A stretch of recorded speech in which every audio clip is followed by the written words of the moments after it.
Hi guys, Hey. this is Hot Fuzz 12 and today we're going to show you what you should have in your fishing box. As we are, Peter. Yes, thank you for that. Well, this isn't actually my fishing box, this is my mate Devon's fishing box, but he's got some really good stuff in it. Yeah, just adjust the camera light. Right, well this is quite wet because it's been in the rain, but this is a rough idea of what you maybe should have. Apart from a crisp packet and a receipt. Yep. And some Mentos. Yeah. Right. Well, first we'll start off with some bait. As long as it's not rotting, it's okay. He's actually got the you could actually attach that to a float, which is basically a waggler, which you put ground bait around this, or liquidized bread, pellets, and your float will be here, so then it'll drop down on your bait as it breaks up. So that's quite a good thing to have. One of these probably fell off or broken off something, a waggler obviously. They're usually around £5 a price, maybe on eBay. I mean, you can get them a bit cheaper, but they are really quality stuff, and you're going to catch loads of fish. I've actually won a match with one of these things, and I think Peter has as well, aren't you, Peter? I won it with a £20. No, I'm joking. £15. That's not bad. But the lake is pretty well stocked, so there you go. Pellet waggler, banded pellet, you're in for a treat. You're going to catch a lot of fish. Now the next one I'm going to talk about is Devon's floats. As you can see, for a small tackle box, sort of, he's got about 20 odd floats there, 30 odd floats maybe.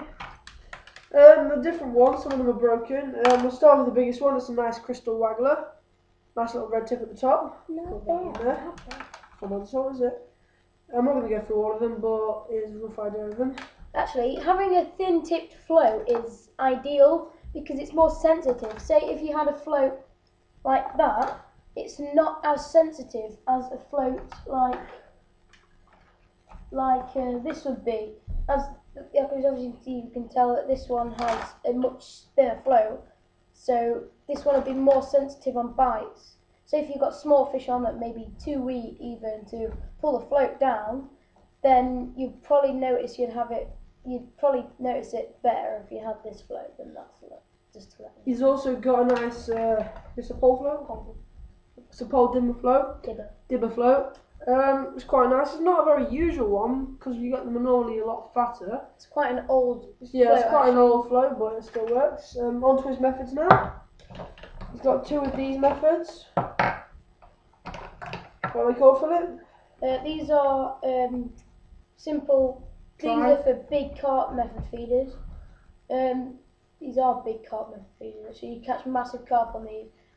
Basically what you want to do is you want to grab a hand of ground bait, shove it on, squeeze it all around it, and then make a little indentation, preferably around this area here. Make a little indentation with your thumb or your finger, stick your hook bait in it, and then put another layer of ground bait over the top of it, like that. That'll secure it. Don't do it as tight as the first one you've done. Yeah, don't do it as tight as the first layer of ground bait, because then obviously you want it to break up, so the carp on the bottom will be like that. So obviously it'll break up, and the first thing your carp will see is a visible hook bait, and it'll come up and take it all in, and your hook bait as well. Just make sure you have kind of a smaller hook. You know, on commercials 16, 14s are ideal. Possibly 18. But people who start fishing usually use, say, 12s and 10s. He actually did it and had missed tons of bites just for the sake of small carp, not big carp. Big carp hooks probably about 10, 8, 6. No. 6 is what you want for big carp. Anyway, yeah. Okay, we've got some other free floats. These are just going to the worst float he's got here, which is kind of broken.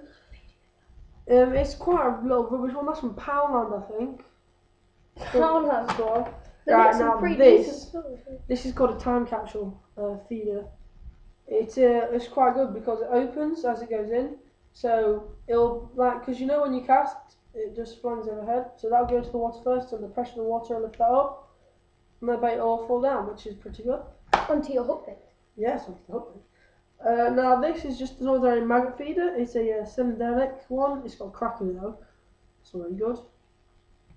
He's not very organised, as you see. If you've seen my tackle box, well, it's not really a tackle box, it's a seat box. Stinks and all. Yeah, from the curry powder, and obviously the tackle box does smell pretty bad. So Devon might need to sort himself out a bit. Oh, we've also got bubble float. Bubble float, yes, these are very handy for night fishing. These are great in night fishing. Actually, with night fishing, what you can do is you get these little glow sticks things. You shake them up and crack them, and you get a like glow, and you can stick it into a float. So basically, you see a float. That's pretty obvious. You take the tip. Grab the float, take the tip of the float off, and then stick in your glow top of the what do you call it? The top of the float. That'll be glowing, so you can see it really easily. Night fishing, and also these floats are brilliant for using bread as they cast. If you fill them up with water, hence why they've got little opening there. I don't know if you can see that. They open, you put water in them, so it's very easy to cast them. They will still be buoyant, so you can catch a lot of fish on one of these. Well, not obviously one of these, on a bit of bread, dog biscuit. You know, catfish paste, that is really good. Keep the jelly on it, squeeze it really, really hard, and then like mix it with water, and you get a really strong paste for pole fishing and even method feeder fishing, as it's quite strong. It'll stay on the hook pretty easily. That's pretty much Devon's tackle box. Yeah. Now he's going to need to get this cleaned out very well because it stinks to hell. Okay, see you next time. We'll be putting some videos up tomorrow. Hopefully we'll be on the bank this time. So, bye YouTube. Have a nice day. Subscribe. Yeah, subscribe because I haven't got like 3 subscribers. It's not good.